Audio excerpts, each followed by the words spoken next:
Amis Bloodballers, bonjour et bienvenue dans cette nouvelle vidéo Cabal Vision. Aujourd'hui, nous allons parler de la compétence Frénésie. C'est une compétence qui est plutôt aimée des joueurs de Blood Bowl parce qu'elle permet de bien casser le groin de ses adversaires. Pour autant, elle peut s'avérer ardue si on n'a pas bien prévu ses placements et elle peut se retourner contre nous.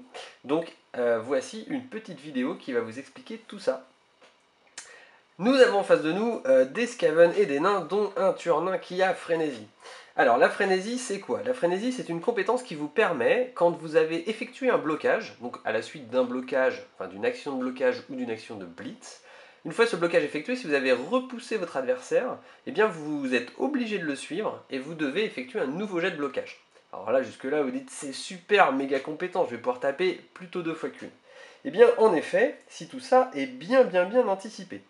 Exemple, si par exemple mon tueur nain se retrouve contre ce lineman Skaven, avec un soutien que j'ai idéalement placé, c'est-à-dire ici, je vais lancer 2 dés. Si je me retrouve à faire flèche par exemple, eh bien je vais le repousser, le suivre et effectuer un deuxième blocage, et ce avec 2 dés, puisque j'aurais bien anticipé tout ça grâce à mon deuxième bonhomme, et donc un soutien offensif à +1. Force 3 +1, 4 contre 3, ça fait toujours 2 dés.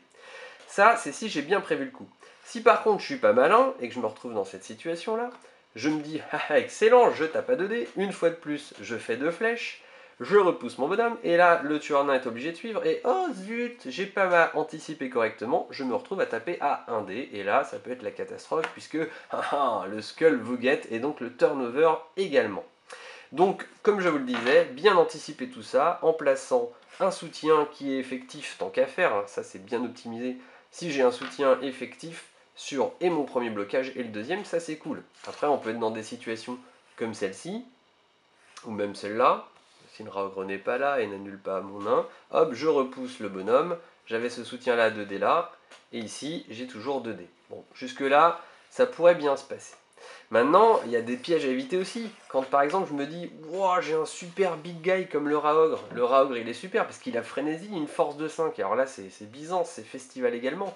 Et bah super, je le tape à 2 dés mon nain. Sauf que le nain, je fais 2 flèches. Je me retrouve à le pousser parce que la seule voie où je peux le pousser c'est ici.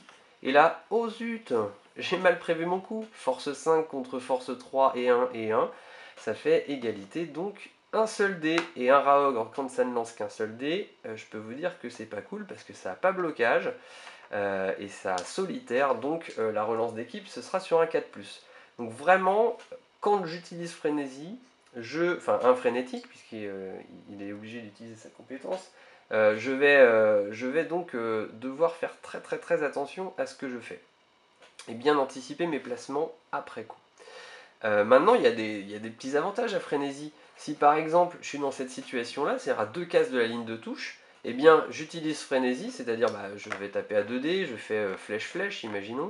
Hop, je repousse mon nain, je le suis, je retape, et là, si j'ai bien anticipé également mon placement, les seules cases où je vais pouvoir le repousser, c'est dehors, grâce à mon deuxième jet. Alors là, c'est moins grave, entre guillemets, des fois de taper un dé, on peut se retrouver dans des situations comme ça. Si je fais un dé, là, c'est efficient, c'est-à-dire que je vais soit le plaquer, soit faire ça, j'ai 2 chances sur 3 de le sortir et qu'il se fasse tabasser en plus par le public. Et le public, c'est un enfoiré, il tient pas compte de l'armure, donc c'est jet de blessure direct.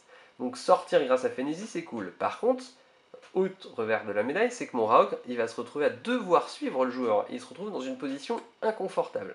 C'est pour ça que quand vous voulez taper quelqu'un qui est près de la ligne de touche, enfin du moins à 2 cases, vous pouvez le faire avec votre blocage, mais essayez de le faire surtout, alors avec votre blocage vous allez vous retrouver dans cette situation-là, hein.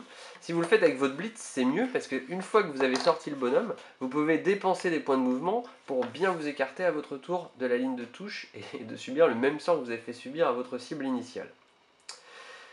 Voilà pour la frénésie, pensez-y, c'est quand même cool que le public sorte des bonhommes. Alors ça fait pas de points d'XP pour vos bonhommes pendant une ligue, mais au moins ça vous débarrasse de joueurs qui sont sur la table. Un autre petit tip, c'est sur les mises en place de départ.